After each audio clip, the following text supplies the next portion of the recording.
Rape ಕೇಸಲ್ಲಿ ಪ್ರಜ್ವಲ್ಗೆ ಜೀವಾವಧಿ ಶಿಕ್ಷೆ, ಮಹಿಳೆಗೆ ಪೂಜ್ಯತೆ ಇದ್ದಲ್ಲಿ ದೈವತ್ವದ ನೆಲೆ, ತೀರ್ಪಿನಲ್ಲಿ ಸಂಸ್ಕೃತ ಶ್ಲೋಕದ ಬಗ್ಗೆ ಉಲ್ಲೇಖ.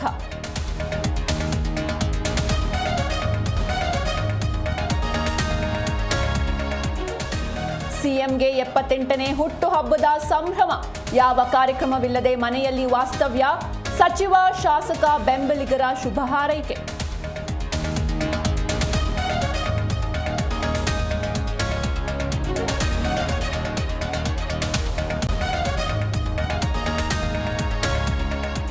ಸಾರಿಗೆ ನೌಕರರ ಜೊತೆ ಸರ್ಕಾರ ಸಂಧಾನ ವಿಫಲ, ಬೇಡಿಕೆ ಈಡೇರಿಕೆಗೆ ಮಂಗಳವಾರ ಮುಷ್ಕರ, ನಾಳೆ ಸಿಎಂ ಜೊತೆ ಸಭೆ, ಮುಷ್ಕರ ಭವಿಷ್ಯ ನಿರ್ಧಾರ.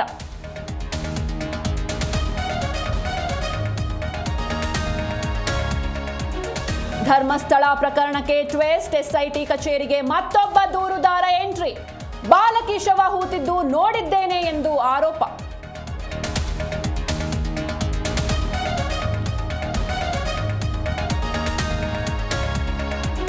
ನಿರ್ಣಾಯಕ ಘಟ್ಟ ತಲುಪಿದ 5ನೇ ಟೆಸ್ಟ್ ಪಂದ್ಯ, ಅಪಾಯದಿಂದ ಪಾರು ಮಾಡಿದ ಆಕಾಶ್ ದೀಪ್, ಇಂಗ್ಲೆಂಡ್ ಗೆಲುವಿಗೆ 374 ರನ್ಗಳ ಗುರಿ.